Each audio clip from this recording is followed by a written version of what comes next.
સુરત જિલ્લામાં છાશવારે ગંભીર ગુનાઓ બનતા રહે છે. સુરત જિલ્લામાં હવે અવારનવાર દુષ્કર્મ તેમજ શારીરિક અડપલા જેવા ગંભીર ગુનાઓ સામે આવી રહ્યા છે. ઘર આંગણે રમી રહેલી એક 4 વર્ષીય દીકરી ઘરે રડતી આવી હતી. ઘર આંગણે રમી રહેલી એક 4 વર્ષીય બાળકી ઘરે રડતી આવી હતી. ઘટનાથી અજાણ પ્રથમ તો બાળકીના માતા પિતા દ્વારા બાળકીને છાની રાખવા વહાલ કર્યું હતું. જો કે ત્યારબાદ એકાએક બાળકીની ગુપ્ત ભાગેથી લોહી નીકળતું જોઈ તેમણે બાળકી સાથે કંઈક અજુગતું થયું હોવાનું લાગ્યું હતું. વાલીએ ઘટનાની ગંભીરતા સમજી તરત જ કડોદરા પોલીસને જાણ કરી હતી.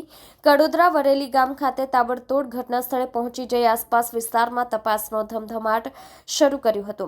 આસપાસ વિસ્તારમાં સીસીટીવી ખોદતા તેમને હવસખોર કેદ થયો હતો, જેમાં ઘરની બહાર રમતી બાળકીને ફોસલાવી ઉઠાવીને લઈ જતો દેખાય છે અને આ જ કડી પોલીસને આ નરાધમ આરોપી સુધી પહોંચવામાં મદદરૂપ સાબિત થાય છે. કડોદરા પોલીસે સીસીટીવી ફૂટેજ આધારે વરેલી ગામની ગલીઓ તપાસ આરંભી હતી. બાળકીના ઘરથી માત્ર 1.5 કિલોમીટર જેટલા જ અંતરમાંથી બાળકી સાથે દુષ્કર્મ આચરનારની અટકાયત કરી હતી. પોલીસે શખ્સની અટકાયત કરી આખરી પૂછપરછ હાથ ધરી હતી, જેમાં આરોપીએ ગુનાની કબૂલાત કરી હતી. આરોપી રાજુ શિરસાટ, ઉંમર વર્ષ 42 તરીકે ઓળખ થઈ હતી. તે વરેલી વિસ્તારમાં રહીને રખડપટ્ટી છૂટ મજૂરી કરતો હતો.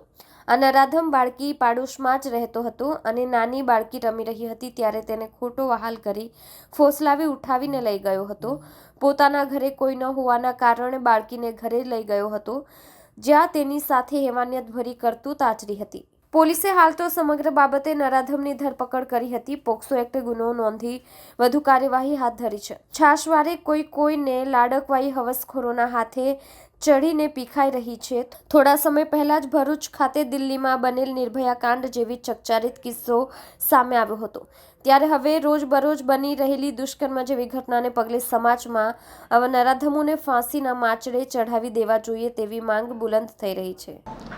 ગઈ તારીખ 19/1/25ના રોજ કડોદરા જીઆઈડીસી પોલીસ સ્ટેશન વિસ્તારમાં એક 4.5 વર્ષની બાળકીને તેની નજીકમાં જ રહેતો એક વ્યક્તિ જેનું નામ રાજુભાઈ શિરસાટ નાય પોતાની સાથે લઈ જઈ અને તે વ્યક્તિએ આ જે બાળકી છે એના ગુપ્ત ભાગમાં પોતાની આંગળી નાખીને ગુનો કરેલ. જે બાબતે બાળકીની માતા દ્વારા કડોદરા જીઆઈડીસી પોલીસ સ્ટેશનમાં ફરિયાદ આપતા તાત્કાલિક પોક્સો વિથ રેપની ફરિયાદ દાખલ કરવામાં આવેલ.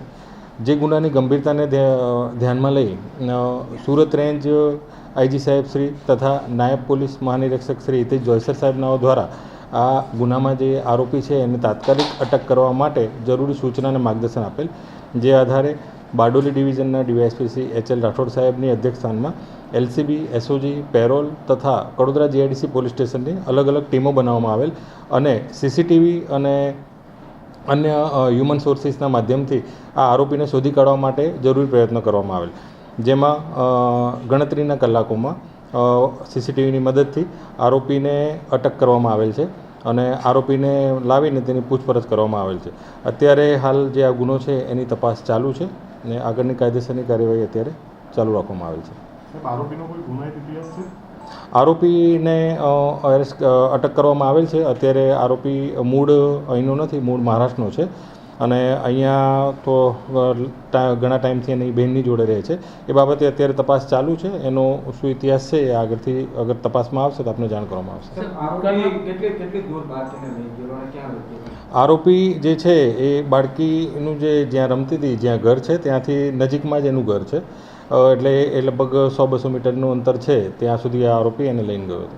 હા, કડોદરા જીઆઈડીસી પોલીસ સ્ટેશન વિસ્તારમાં એક ડે કેર સેન્ટર ચાલુ છે જે તાતેથિયામાં ચાલુ છે. જે આવા જે બાળકો હોય છે કે જેમના માતા પિતા નોકરી કરતા હોય છે તેવા બાળકોનું ડે કેરમાં ધ્યાન જે લોકલ જે હોય છે એમના દ્વારા રાખવામાં આવતું હોય છે.